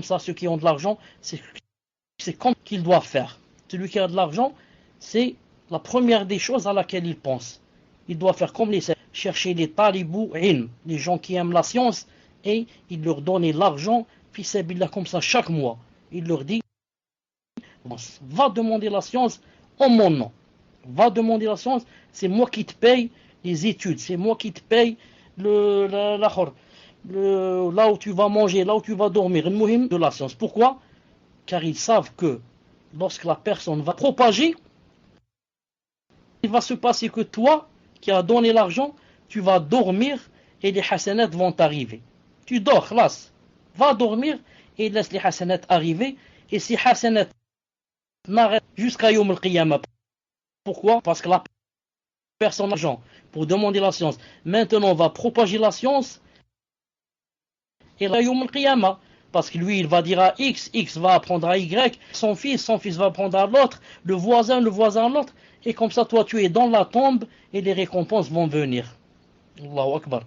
Mais celui qui est avare ou celui qui ne connaît pas, il va les acheter, des meubles, la télé, je ne sais pas quoi, la belle voiture ici. Il va mourir, il va laisser comme ça. Taïb. Shu'ba rahimahullah enfourcha son âne. Puis rencontra Sulayman ibn al-Mughira qui se plaint à lui. Il rencontra quelqu'un qui s'est plaint à lui, j'ai pas d'argent, je suis pauvre, ça me suffit pas, etc. Shu'ba lui dit, par Allah Ta'ala est témoin, je ne possède que cet âne. Puis il descendit et le lui donna. Allah est témoin que je n'ai que cet âne. Ensuite, il descendit de l'âne et le lui donna. C'est comme si tu rencontrais quelqu'un et te dit, voilà, j'arrive pas, j'ai des problèmes avec la famille, je travaille pas, j'ai pas ceci, j'ai pas cela. Tu lui dis, par Allah, je ne possède que cette Mercedes. et tu lui dis voilà les clés et prends-la. Prends-la et vends-la ou fais ce que tu en veux. C'est à peu près ça à l'époque, un nan à l'époque. On va terminer, Inch'Allah, par celle-là. On va terminer, Inch'Allah ta'ala, par ce qu'a dit qui Bahim al-Ijli, rahimahullah. Écoutez ça. Bahim al-Ijli, rahimahullah, qui comptait parmi les dévots connus pour leurs pleurs. Bahim al-Ijli, qui comptait parmi les dévots connus pour leurs pleurs, qui pleuraient beaucoup, yani, par crainte d'Allah Azza wa Jal, se lia, il fait connaissance avec un commerçant fortuné lors du pèlerinage. Taïb. Au retour, celui qui les avait liés, celui qui les avait présentés, l'un à l'autre, vint les saluer. Il vint les saluer. Et il débuta par le commerçant, par le riche, en l'interrogeant. Il lui a dit, en l'interrogeant sur ce qu'il avait vécu avec le dévot Bahim. Alors il lui répondit, écoutez ce qu'il lui a répondu.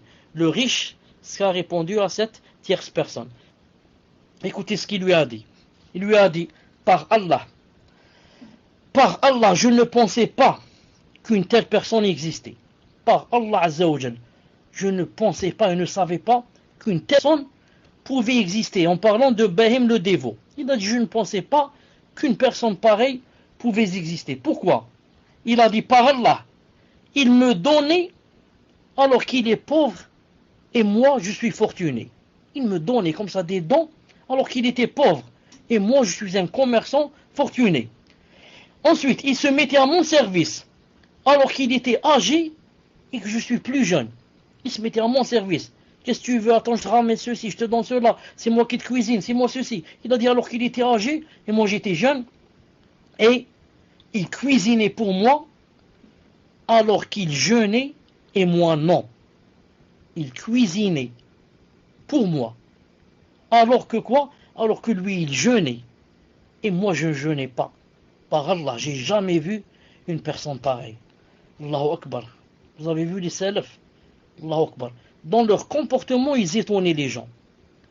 Pourquoi l'islam s'est propagé vite dans le monde entier? Pourquoi? À cause des doros, vous croyez? À cause des khutbah et des doros et des livres et ce qu'ont écrit les savants? Allah l'Adim, c'est pas pour cela. C'est le comportement des gens. Quand tu es avec quelqu'un, il voit ton comportement, il s'étonne. Il demande, c'est quoi ça? Tu lui dis, ça vient pas de moi ni de mon père.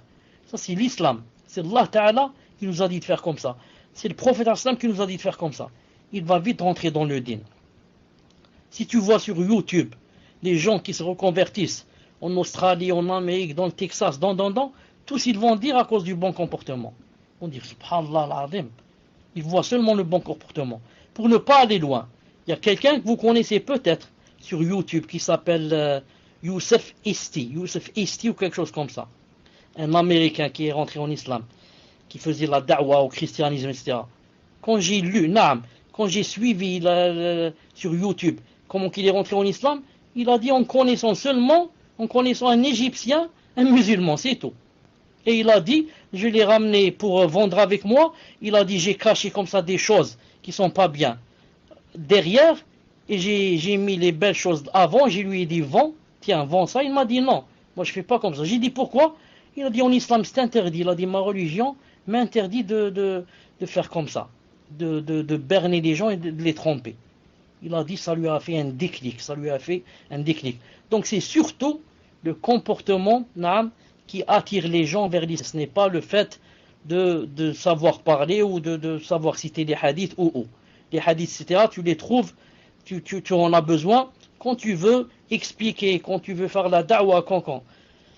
Mais pour attirer vers l'islam, il faut surtout avoir un bon comportement. Voilà, Inch'Allah Ta'ala, j'arrête ici, bi'idhnillahi Ta'ala. Puisse Allah subhanahu wa ta'ala nous aider à être généreux, puisse Allah subhanahu wa ta'ala nous aider à vaincre l'avarice, puisse Allah subhanahu wa ta'ala nous aider à nous aider. C'est pas il nous aide il nous aide pour qu'on nous aide nous-mêmes, pour qu'on fasse quelque chose qu'on trouve demain. Subhanallah al-Azim. Ce que tu donnes, c'est pour toi. Ce que tu donnes, c'est pour toi, c'est pas pour un autre. Comme a dit Allah Ta'ala, يَوْمَ تَجِدُ كُلُّ نَفْسٍ مَا... Attendez, j'ai oublié le verset.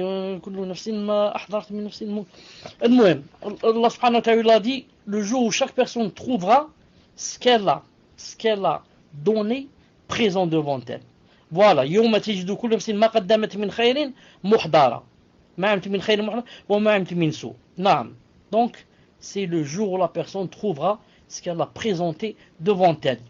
Donc, ce qu'on fait, c'est pour nous, mais nous, le shaitan ne nous laisse pas, l'avarice ne nous laisse pas, notre nefs ne nous laisse pas.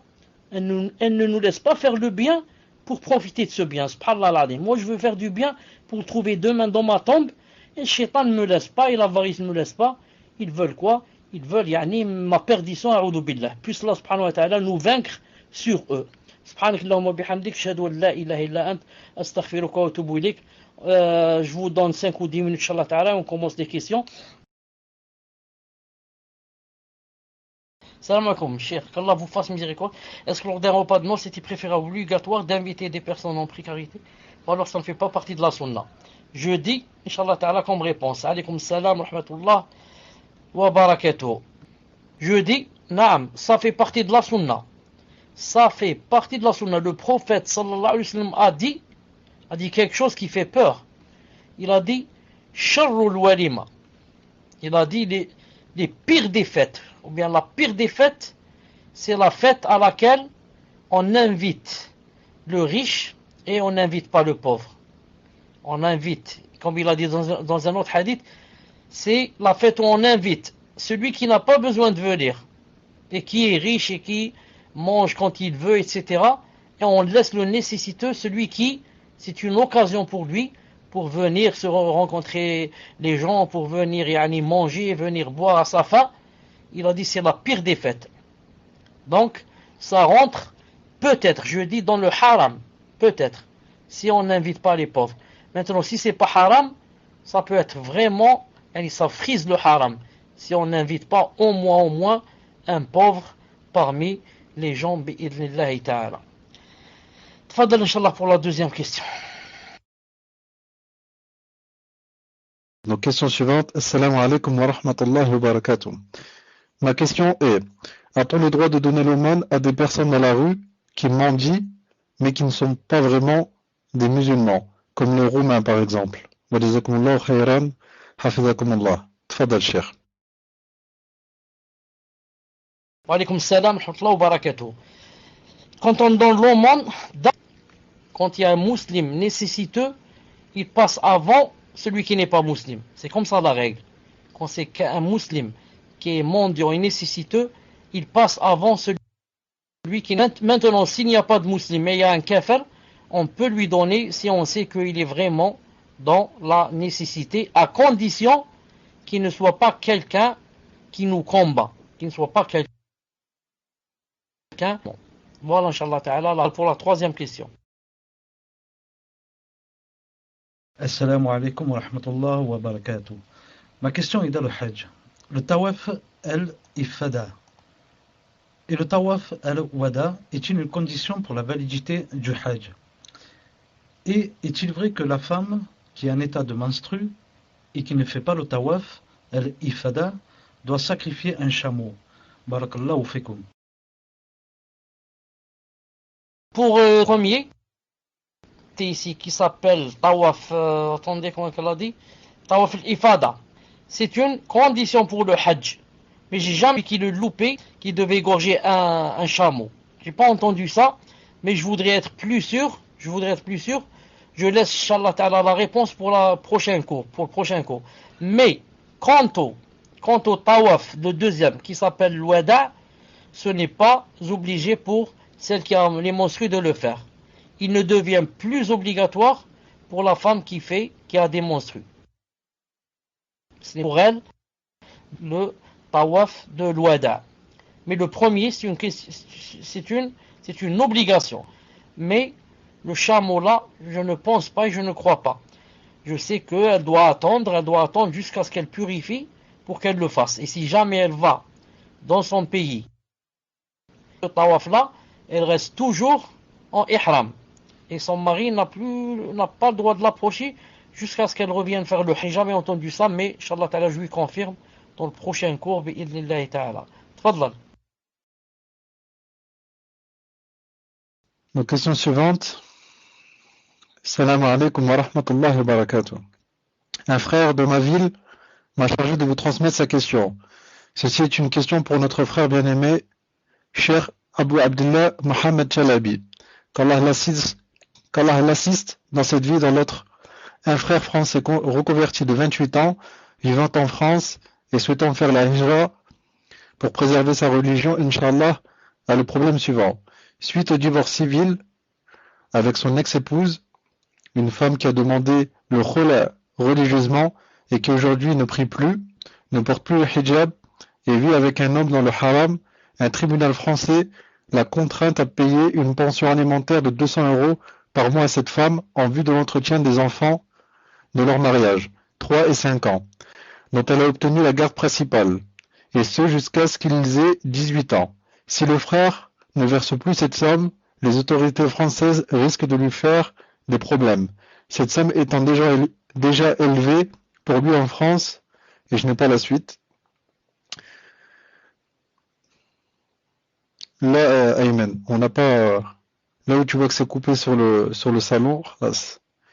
Donc elle risque donc d'être encore plus difficile à sortir lorsqu'il aura fait la hijra. Le frère n'a pas besoin d'une contrainte d'un tribunal de kofar pour savoir qu'il doit dépenser sur ses enfants, mais il craint vraiment que cette somme soit impossible à sortir s'il part de France pour le Maroc. Quel conseil lui donnez-vous, cher? Doit-il patienter jusqu'à ce que les enfants aient 18 ans et puis il part? Peut-il se faire aider par quelqu'un résidant en France pour sortir cette somme chaque mois? Sinon, doit-il partir pour préserver sa religion, peu importe les conséquences? Barakallahu fikum. Tfadal, cher. Non, mais en fait, c'est comme il a dit pour le tribunal. L'islam me suffit. Gofar demande, comme on dit les savants, ils ont dit sauf si on est dans le besoin et que la chose qu'ils vont demander ne se contredise pas avec ce qu'il y a dans la charia. Ne se contredise pas avec ce qu'il y a dans la charia. Si le tribunal Kofar il me demande plus que je n'en peux, je lui dis Allah Ta'ala ne m'a pas demandé plus que j'en peux. Comment toi tu me demandes plus que j'en peux? Ensuite c'est très malheureux pour cette femme qui maintenant a tout quitté. Et c'est une femme dont je lirai le verset où Allah subhanahu wa ta'ala a dit Ulaika alladhina lam yuridillahu an yutahhira qulubahum. Allah ta'ala a dit ces gens-là, ceux-là sont ceux que Allah subhanahu wa ta'ala n'a pas voulu purifier leur cœur. Allah ta'ala n'a pas voulu purifier le cœur de cette sœur, de cette femme, et elle s'est trouvée de l'autre côté dans le hizb. Alors elle est allée de l'autre côté, le hizb du shaitan, pour rencontrer demain Allah subhanahu wa ta'ala en colère d'elle et être en enfer avec le shaitan, a'udhu billah. Je dis, le frère doit voir comment concilier entre les deux. Comment envoyer une pension à ses enfants, pas à sa femme, à ses enfants qu'il doit nourrir jusqu'à ce qu'il soit pubère et qu'il travaille. Et comment, s'il voit qu'il a peur de sombrer, il peut faire la hijra et voir comment payer de l'argent à quelqu'un pour qu'il paye ici pour qu'il paye ou je ne sais pas comment il doit voir, comment qu'il doit faire. C'est à lui de voir comment faire, mais pour ne pas ne pas dépenser pour ses enfants, ni payer de coffre. Il vaut quelqu'un qui peut patienter, qui aime la foi, masha'Allah. S'il veut patienter à cause des enfants, qu'il le fasse. S'il voit que c'est difficile, etc., alors il voit comment laisser de l'argent pour les enfants et partir, sauver sa peau, et à chaque fois qu'il a de l'argent, il envoie. Quand il n'en a pas, Allah subhanahu wa ta'ala ne lui impose pas une charge qu'il ne peut pas. Wallah azza wa jal a'lam. Tfaddal. Donc, question suivante. Assalamu alaikum wa rahmatullahi wa barakatuh. Cher, je vous sollicite pour un conseil important. Qu'Allah vous accorde la réussite. Ma femme et moi vivons chez mes parents avec un bébé de 3 mois, walhamdulillah. Nous allons emménager dans environ 10 jours dans notre premier appartement. Je ne souhaite pas mettre la télévision à la maison, car vous savez que la plupart dans ce que l'on trouve dedans est illicite. Ma femme aime regarder la télévision, feuilleton ou autre, Allah al-Musta'an. C'est pourquoi j'ai décidé, Inch'Allah, de ne pas acheter de télévision dans notre futur appartement si je savais qu'elle allait regarder des reportages licites ou autres, j'aurais fait un compromis. Mais là, comme je la connais, je pense que lorsque je serai au travail, elle va en profiter pour regarder tout et n'importe quoi, Wallahu a'lam. Elle m'a dit clairement que si elle n'arrivait pas à vivre dans ces conditions, qu'elle prendrait ses affaires et irait retourner chez son père. Moi, ce que je crains maintenant, c'est qu'elle parte avec le bébé et que de ce fait, cet enfant ait une mauvaise éducation. Et là-bas, il sera dans les clips et les films du soir au matin. J'ai beaucoup réfléchi et ce qui m'importe le plus, c'est de préserver au mieux cet enfant de la mauvaise croyance. Pouvez-vous me donner un conseil sur la bonne attitude à adopter, cher? Allah yajazakum bi khair, ainsi que les admins. Amin. Tfadal, cher. Naam. Est-ce que... Chauffe d'abord avant cela, et c'est qui nous aide dans le salon. Vous pouvez, pour ne pas perdre de temps, déjà aller chez Meima, Mak Halal, Din al-Haq, de demander les questions, les prochaines questions. Comme ça, elles sont prêtes l'une avant l'autre. Personne termine pour aller chez l'autre. Et que chaque personne, Inch'Allah Ta'ala, qui donne sa question, qu'elle descende sa main, barakallahu fiha. Je demande à Allah subhanahu wa ta'ala de faire la miséricorde à chaque personne qui, lorsqu'on prend sa main pour nous aider. Al-Muhim, je dis, celui qui aime, il aide la télévision à la maison. Celui c'est s'il l'aide, entre autres, s'il l'aide à ce qu'il n'ait pas la télé à la maison. Beaucoup de temps. Sans parler du haram qu'elle comporte, elle prend beaucoup de temps. Reste une chose importante, c'est quoi? C'est qu'il faut faire la différence entre celui qui a eu la télé tout le temps et celui qui ne l'a jamais eu, par exemple. Vous avez compris? Par exemple, moi je ne me suis pas encore marié, par exemple. Maintenant, comme condition, il n'y a pas de télé à la maison. Comme condition même, dans le mariage, il n'y a pas de télé à la maison. Je suis sûr que, tôt ou tard, je trouverai une sœur qui accepte, qui dise oui, moi aussi j'accepte, alors on se marie. Et elle, je suis sûr que,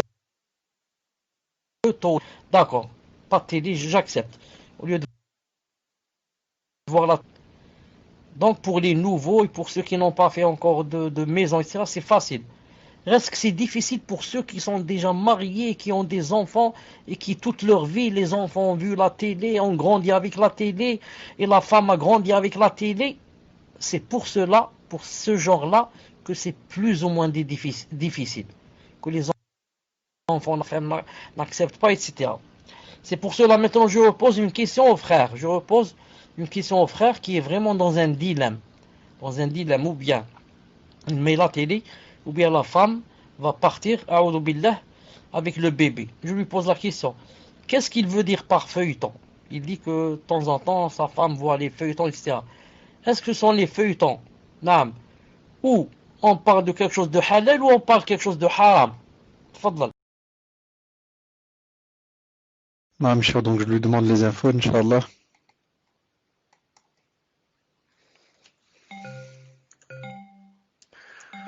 Donc, Akhi Abou Ismail, dis-nous, Inch'Allah, de quel genre de feuilleton il s'agit, Inch'Allah.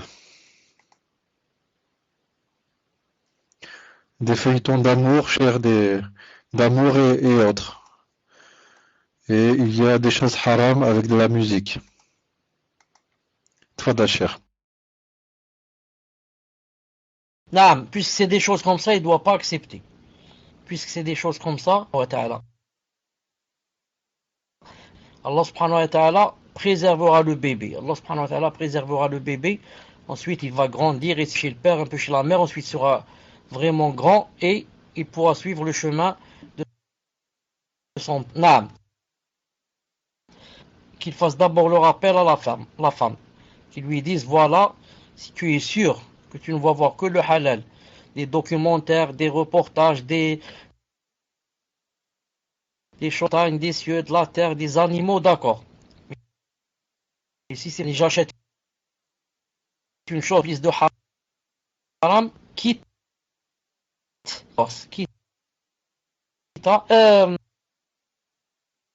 qui peut me rappeler, une fois, il y a eu un feuilleton qui a duré à peu près 200, on m'a dit 200 et quelques épisodes, qui parlait d'une fille, une jeune fille, une Mexicaine, de Mexique, j'ai oublié comment elle s'appelle, elle a fait ravage ici en Algérie, j'ai oublié comment elle s'appelle. Ensuite il y a eu ses tricots, les tricots partout, sa photo, dans les cahiers, dans les livres des élèves, dans les trousses. Comment elle s'appelle avec l'actrice? Qui peut me dire comment elle s'appelle? Une Mexicaine. Naam, feuilleton du Mexique très, très grave. Un feuilleton du Mexique maintenant. Guadeloupe, je sais pas, mais comment s'appelle la fille, l'actrice, très connue. Peut-être ce feuilleton n'est pas passé chez vous, mais chez nous en Algérie, il a fait ravage. Une jeune fille de 20 ans à peu près, qui joue dans le film. Comment qu'il s'appelle? Une seconde, je vais vous ramener son nom, une seconde. D'ailleurs, avant de vous donner son nom, ça m'a rappelé à mon époque, à mon âge. Quand j'avais à peu près 20 ans, entre 20 et 25, il y avait la même chose. Il y avait un feuilleton à la télé qui s'appelait autrefois, il s'appelait Dallas. Comme ça. Dallas, c'est, je crois, une ville, je crois que c'est deux ailes. Une ville en Amérique, c'est connu, Dallas. Dallas, il a fait ravage. Quand j'étais jeune, je ne l'ai jamais vu, mais il a fait ravage. Le film dont je vous ai parlé il y a quelques années, il a fait ravage ici en Algérie, qui parle d'une jeune fille, qui s'appelle comme ça. Je vais vous l'écrire. Chez vous, peut-être, vous l'avez jamais vu, c'est pour ça que vous n'avez pas trouvé. Il s'appelle Cassandra, comme ça, Cassandra. Subhanallah, une jeune fille de 20, 22, 25 à peu près, je ne l'ai jamais vue, mais on m'a raconté. Quand ce film jouait en Algérie, il jouait 2 ou 3 fois par semaine. Quand il jouait, tout fermé. Les cafés fermés, les magasins fermés, sauf bien sûr quelques-uns qui restaient ouverts pour travailler. Tout le monde fermé pour aller voir ce feuilleton d'une Mexicaine qui était habillée, je crois, en mini-jupe ou quelque chose comme ça, et qui chantait, dansait et faisait astaghfirullah, je ne sais pas quoi. Au point où quelqu'un m'a raconté, un ami, j'ai un ami ici qui est un akh, mashallah, il travaille dans une quincaillerie. Il vend, la quincaillerie ne lui appartient pas, mais il vend chez quelqu'un. Il vend chez quelqu'un qui vend de la quincaillerie. Il m'a dit une fois, quand il y avait ce feuilleton de Cassandra, il m'a dit, un vieux est rentré chez moi pour acheter je ne sais pas quoi, du plâtre ou je ne sais pas quoi. Ensuite, le vieux a commencé à me dire, fais vite. Il m'a dit, j'ai dit, qu'est-ce qui se passe? Je lui ai dit, grand-père, qu'est-ce qui se passe?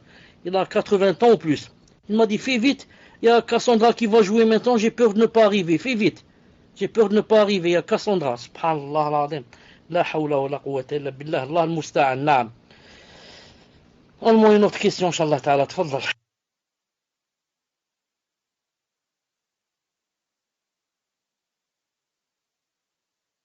Je profite ici peu, il y a une fatwa de Cheikh Ibn Uthaymin rahimahullah qui divise la télé en 3.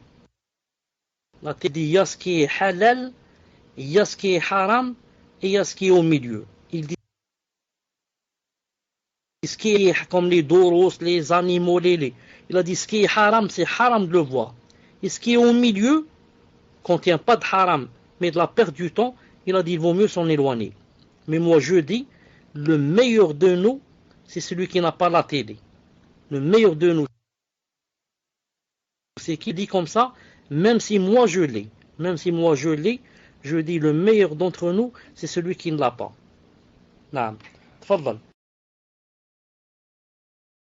Question suivante, question d'une sœur. Assalamu alaikum wa rahmatullahi wa barakatuh, cher. Qu'Allah vous récompense pour tout ce savoir que vous nous transmettez. J'aimerais savoir le statut de l'aumône donnée à un non-musulman dans différents cas. Lorsqu'elle est donnée à un proche, parent non-croyant, est-ce licite?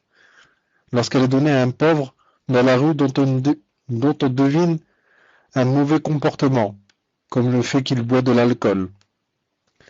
Lorsqu'elle est donnée à des non-musulmans, alors que rien ne laisse deviner dans son apparence ou dans mon apparence que je suis musulmane. Par exemple, si la sœur n'est pas voilée ou que le frère ne porte pas la sunna. Barakallahu fikum. Donc je vous copie-colle les différents cas, cher.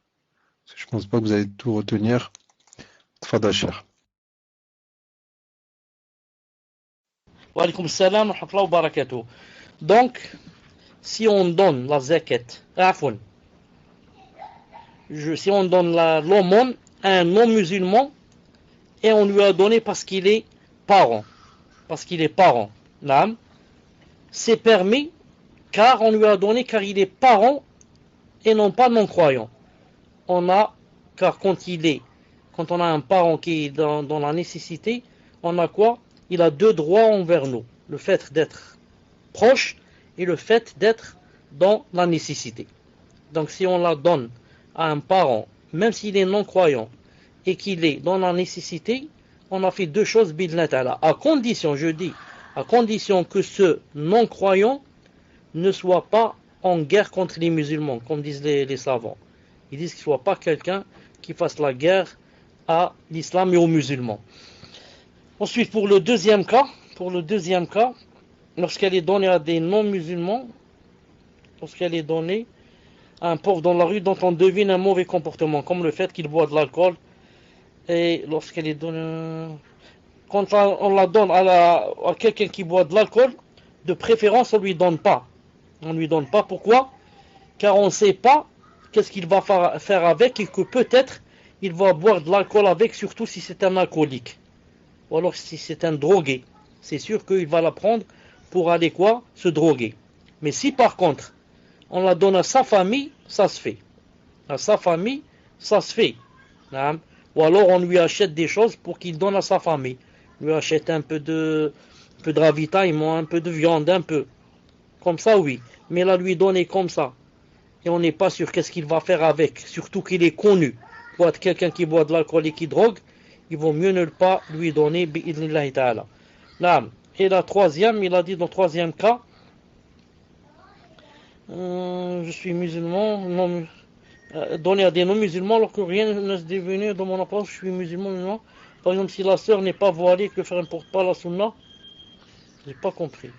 Parce qu'il y a un pauvre dans la rue dont on devine un mauvais comportement. Allah est khlas. Et lorsqu'elle est donnée à des non-musulmans, alors que rien ne laisse deviner dans son apparence que je suis musulman ou pas.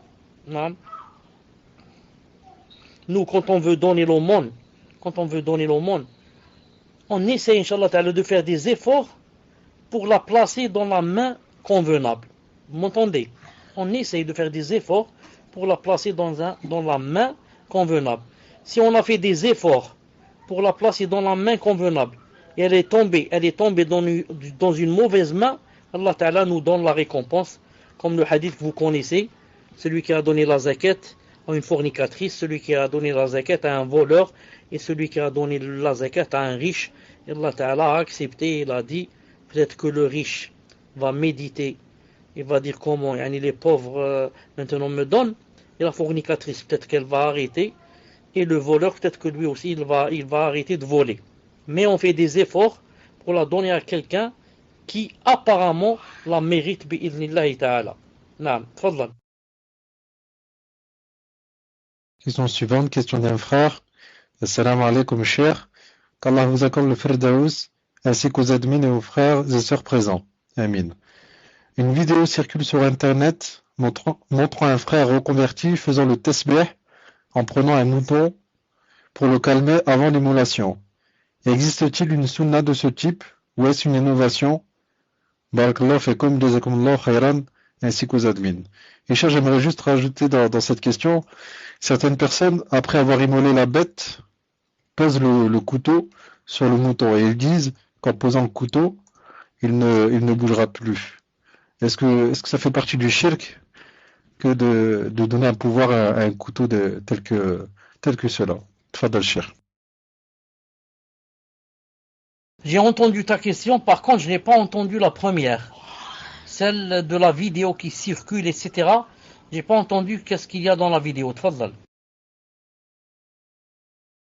Une vidéo circule sur Internet montrant un frère reconverti faisant le tasbih en prenant un mouton pour le calmer avant l'immolation. Existe-t-il une sunna de ce type ou est-ce une innovation? Tfadal Cheikh. Est-ce que tu veux dire que, avant de l'égorger, il a commencé à dire Subhanallah, Subhanallah, Subhanallah? Il a commencé à dire Subhanallah, Subhanallah, Subhanallah. Est-ce que c'est ça? Muslim, j'attends ta réponse. Cheikh, j'ai ouvert le PV au frère. J'attends qu'il me réponde, Inch'Allah, au PV.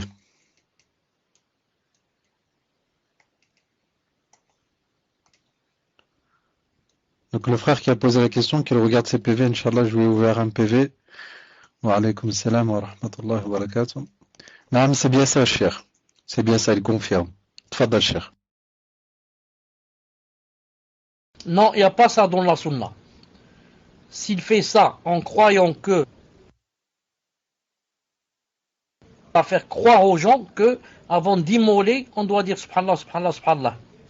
Il va faire croire aux gens que voilà le deal, ce qu'il dit. Avant d'immoler, on dit Subhanallah, Subhanallah, comme ça, le mouton se calme. Alors que ce n'est pas vrai. Il n'y a pas ça dans le din. S'il y avait le prophète islam, nous l'aurait montré pour comment faire pour calmer un mouton. Quant à après immoler, on pose le couteau sur le mouton, ça aussi, ça rentre dans la bid'a. Ça n'existe pas ça dans la sunna, ni dans la sharia, ni ça a été prouvé, ni ça a été prouvé dans la réalité que si on posait le couteau sur lui, il se calmerait bi'idhnillahi ta'ala. Cheikh, est-ce que d'y croire que le couteau peut faire que le mouton ne bouge pas, est-ce que c'est du shirk ou pas? Tfadal Cheikh. Quant à la croyance par rapport au couteau, est-ce que vous m'entendez? Quant à la croyance par rapport au couteau, est-ce que vous m'entendez?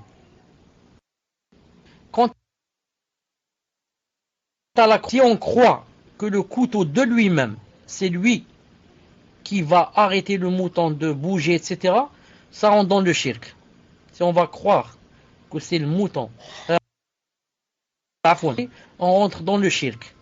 Mais si on va croire que le fait de poser du fer, car le couteau est en fer, le fait de poser du fer sur le mouton, ça a une influence sur son sang ou sur ses veines ou je ne sais pas, sur les nerfs, et que ça peut l'arrêter, ça c'est autre chose. C'est un peu comme maintenant on dit que quand quelqu'un par exemple a l'épilepsie, tombe par terre, que si on lui met quelque chose qui est en fer dans sa main, comme une clé ou un bracelet ou n'importe quoi, que ça le calme. Si c'est comme ça, et que ça se connaît, lui a donné cette capacité, dans le cas, ça ne rentre pas dans le shirk. J'espère que vous avez compris la différence. Alors que ça a été prouvé, Inch'Allah Ta'ala, que le fer est dans le calme, dans le fait de calmer l'épileptique. Et je pense la même chose pour le mouton, Allahu A'lam. Barakallahu fikum, Cheikh, pour la réponse apportée. Question suivante. Assalamu alaikum, barakallahu fikum pour vos cours. Maintenant, il est difficile de savoir si les gens qui demandent l'aumône sont véritablement nécessiteux. Parfois, ils sentent la cigarette et demandent de la nourriture ou de l'argent. Doit-on leur donner ou non? Entre parenthèses, ils ne sont pas musulmans. Peut-on donner l'aumône à tous ceux qui demandent ou faut-il privilégier les musulmans? Et comment fait-on s'il n'y en a pas autour de nous? Tfadal Cheikh. Naam. Vous m'entendez? Quand on veut faire l'aumône, Inch'Allah Ta'ala, on doit privilégier les musulmans. Alhamdulillah. Quand on fait l'aumône, on doit privilégier le musulman. Maintenant, s'il n'y a pas de musulman, on peut donner à un kafir, à condition que quoi? À condition que ce ne soit pas quelqu'un qui fasse la guerre à l'islam et aux musulmans. mais moi je dis, naam. Des fois, seulement dans la famille, ça suffit. Des fois, dans la famille, même si ce n'est pas la famille qui est avec nous, la famille au bled, la famille, naam, ça suffit. Il y a toujours des gens dans la famille qui sont dans la nécessité pour acheter des livres, pour apprendre, pour acheter des vêtements, pour acheter. Si on cherchait, je suis sûr que toujours dans la famille, il y a des nécessiteux. Allah subhanahu wa ta'ala alam. Enfin je dis, quand nous, apparemment, on dit cette personne, apparemment, ça me paraît qu'elle mérite l'aumône. Et que je lui donne, ensuite ça y est. Allah ta'ala va t'inscrire la récompense, même si la personne ne mérite pas. Comme dans le hadith de la personne qui a donné à une fornicatrice, à un voleur et à un riche. Allah ta'ala lui a envoyé quelqu'un pour lui dire que alhamdulillah et que ça a été accepté bid'illah. Pourvu que, je dise dans mon cœur que apparemment cette personne, mérite. Même si après je me trompe, ma'alish. Fadlal. Question suivante. Assalamu alaikum wa rahmatullahi wa barakatuh, cher. Qu'Allah vous récompense ainsi que les admins. Amin. Voici ma question.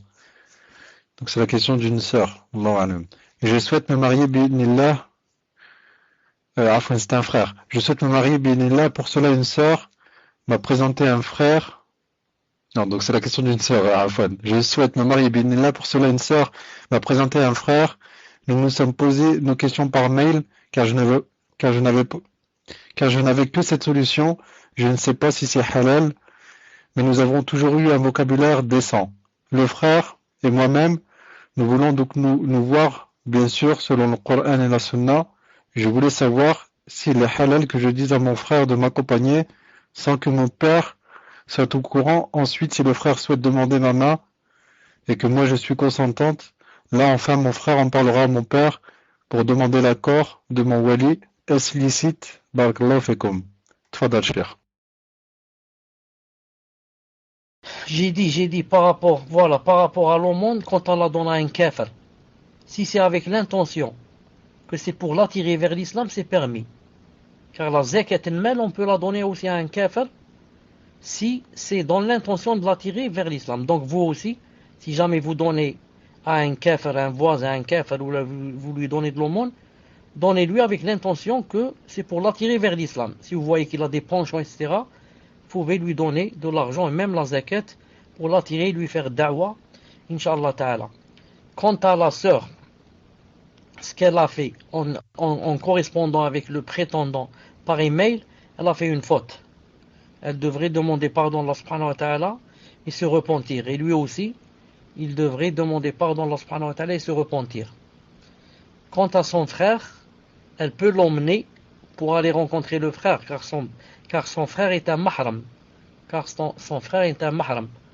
Ensuite, s'il voit qu'il y a affinité, elle fait rentrer le père, Inch'Allah ta'ala, pour officialiser. Non, mes chers, je ne savais pas si ça avait coupé ou si vous aviez fini la réponse. Alhamdulillah. Donc, question suivante. Assalamu alaikum, cher. Qu'Allah vous fasse miséricorde, ainsi qu'aux admins. Amin. Une sœur demande. J'ai rendu visite à une sœur qui a repris la salat. Alhamdulillah. Le problème, c'est que je me suis aperçu qu'elle a prié avec du vernis à ongles. Sur le coup, je n'ai pas osé lui dire, car d'une, je ne sais pas s'il y a divergence sur la question, même si pour moi, cela me paraît évident qu'avec du vernis, l'eau ne glissera sur les ongles, ne glissera pas sur les ongles. Et de deux, j'ai peur de mal m'y prendre et lui faire redélaisser la salate. Ma question est la suivante. Y a-t-il divergence sur le fait de retirer le vernis avant de faire les ablutions et comment m'y prendre avec la sœur sans la faire fuir? Barakallahu fikum. Tfadal cher. Naam. Alaykoum salam, wa barakatuh. Comme elle a dit ici, pour ne pas la faire fuir, etc., il faudrait que, quand elle la recontacte, qu'elle lui dise pour ce qui va venir, pas pour ce qui est passé. Elle va pas lui dire, voilà, tu as déjà prié avec ça, donc refais les salades que tu as faites, sinon elle va quitter. Mais elle lui dit que, voilà, l'autre fois j'ai remarqué que tu priais avec le vernis, et le vernis, si tu lui dis comme ça, tu lui dis si tu as fait les ablutions avant le vernis, il n'y a pas de problème, mais si tu as fait les ablutions après le vernis sans l'avoir enlevé, les ablutions sont fausses, mais je te dis pas de refaire les salades que tu as faites, mais je te dis attention à l'avenir, pour que ta salade soit acceptée, car peut-être qu'elle ne sait pas, et si tu ne vas pas lui dire, elle va rester toujours dans l'erreur. Donc, profite de faire deux choses. La première, de lui dire, et la deuxième, de ne pas lui dire de rattraper les salades passées pour ne pas la faire fuir. Mais dis-lui que c'est pour l'avenir, Inch'Allah Ta'ala. Tfadlan. Donc la sœur aura compris, Inch'Allah, Allahu Alam, qu'il n'y a pas de divergence là-dessus. Donc question suivante. Salam alaikum wa rahmatullahi wa barakatuh. Nous est-il autorisé de mettre de l'argent de côté et même se priver sur certaines choses dans le but de faire la hijra ou de faire ce hajj, car je n'ai pas compris le passage qui parlait de cela. Et est-il de la sunna de faire des réserves de nourriture pour quelques semaines par exemple? Allah yajazakum pour tout ce que vous nous apportez, ainsi qu'aux admins. Amin. Tfaddal Cheikh. أعد سؤال بارك الله فيك. إذا كان ممكنا أعد سؤال بارك الله فيك. Non, Cheikh, il n'y a pas de problème, Inch'Allah. Donc je répète, salam alaikum wa rahmatullahi wa barakatuh. Nous est-il autorisé de mettre de l'argent de côté et même se priver sur certaines choses dans le but de faire la hijra ou de faire son hajj, car je n'ai pas compris le passage qui parlait de cela. Et est-il de la sunna de faire des réserves de nourriture pour quelques semaines par exemple? Allah jazakum pour tout ce que vous nous apportez ainsi qu'aux admins. Tfaddal Cheikh. Naam, c'est permis en islam de faire des provisions, c'est permis aussi de faire des calculs pour l'avenir. Tout que ça ait rapport, cacher un peu d'argent pour faire la hijra, cacher de l'argent pour faire le hajj, cacher de l'argent pour se préserver. Le prophète sallallahu alayhi wa sallam lui-même, il faisait des provisions de date pour une année, quand il vendait les dattiers Khaybar, il crachait pour une année. Moi, ce que je parlais, c'est de ceux qui font, qui exagèrent dans cette chose-là pour la dunya. La dunya, il a peur au point de faire les calculs, il prend de la calculatrice, il doit cacher ceci, faire cela. Le prophète sallam a dit à Asma, il lui a dit, le hadith se trouve dans Sahih Bukhari, il lui a dit ne fais pas de calcul, sinon Allah subhanahu wa ta'ala te fera des calculs. Ne fais pas de calcul, sinon Allah ta'ala va te faire des calculs. Quand toi tu fais des calculs pour savoir ce que tu laisses, ce que tu donnes, Allah ta'ala va commencer alors à te faire des calculs et il va te donner avec des, comme on dit, avec des pères et des calculs pour par exemple les pauvres, pour le din, le hajj, mais comme ça pour manger, pour boire, pour s'habiller, pour ce que je fais demain, ce que je fais après-demain, etc. Non, mais il va se priver, il va lui-même se priver de beaucoup de choses et ne pas manger, ne pas boire et serrer la ceinture. Et peut-être qu'il meurt, et il meurt, comme j'ai dit tout à l'heure, en ayant toujours faim. Mais je reviens jeudi, si on cache un peu d'argent pour l'avenir, pour ceci, pour un projet, pour tout cela est permis, bi'idhnillah. Je parlais des exagérateurs qui, comme j'ai dit tout à l'heure, pour manger une tablette de chocolat, ils vont faire un plan. Comment je vais faire pour manger une tablette de chocolat. Je voulais dire le hadith de la fois passée sur celui qui, le hadith où il est dit que les djinns et les ins entendent. Et est-ce que vous êtes prêts à ce que d'abord avant cela, dites-moi si le frère qui a posé la question dans la tombe, est-ce que les djinns seulement la personne n'est pas là. La personne n'est pas là. Subhanallah al-Azim. C'est ajib qu'elle soit pas là. Et est-ce que la personne qui m'a envoyé le mail, la sœur qui m'a envoyé le mail, qui a à peu près le même problème, est-ce qu'elle est présente? Donne-moi une question, le temps de la sœur ou du frère. Tfadal. Ok, cher. Donc, je vous donne la question suivante. Question d'un frère. Assalamu alaikum wa rahmatullahi wa barakatuh. Cher, je voudrais savoir s'il faut les ablutions pour toucher et lire le Coran quand il est en français et en arabe. Peut-on dire que c'est un mushaf? Barakallahu fikum. Tfadal, cher. Naam, j'ai dit que le mushaf c'est seulement en arabe. C'est pour ça que le mushaf, le Coran, c'est interdit d'écrire sur lui même des choses qui ont rapport avec le din. Par exemple, il y a un mot que tu comprends pas. Par exemple, je ne sais pas, Qul huwa Allahu ahad, Allahu samad. Samad, qu'est-ce que ça veut dire? Ça veut dire celui envers lequel yani, on va lorsqu'on a des besoins. Tu peux pas, par exemple, écrire devant samad, yani, celui envers lequel on va quand on a besoin, etc. Tu peux pas dans le Coran. On ne doit laisser que le Coran. C'est pour ça que maintenant, quand c'est arabe et en français, il n'a plus le titre de Coran. Le Cheikh Ibn Uthaymin a dit, on voit qu'est-ce qu'il y a de plus dans ce livre arabe-français. Est-ce qu'il y a le Coran qui est plus ou la traduction? Yani, je ne sais pas si vous comprenez, yani, il y a plus en français dans le livre ou plus en arabe. Il a dit s'il y a plus en français, on doit dire que celui-là, c'est un livre yani, de français, même s'il contient de l'arabe. S'il y a plus d'arabe, on dit c'est un livre d'arabe.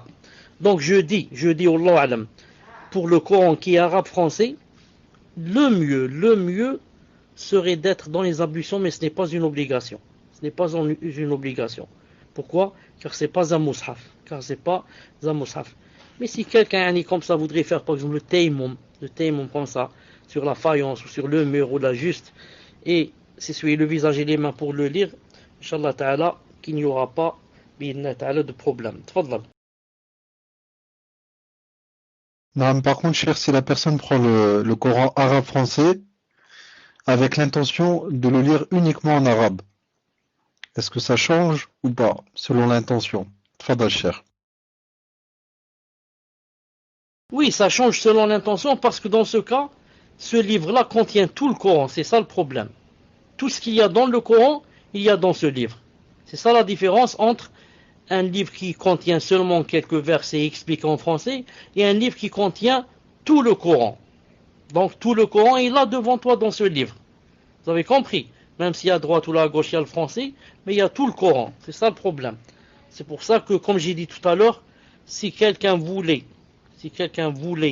yani, faire les ablutions, ou du moins le tayammum, il sortirait, Inch'Allah Ta'ala, des ikhtilaf. On a de réponses pour la frère et le sœur. La sœur et le frère.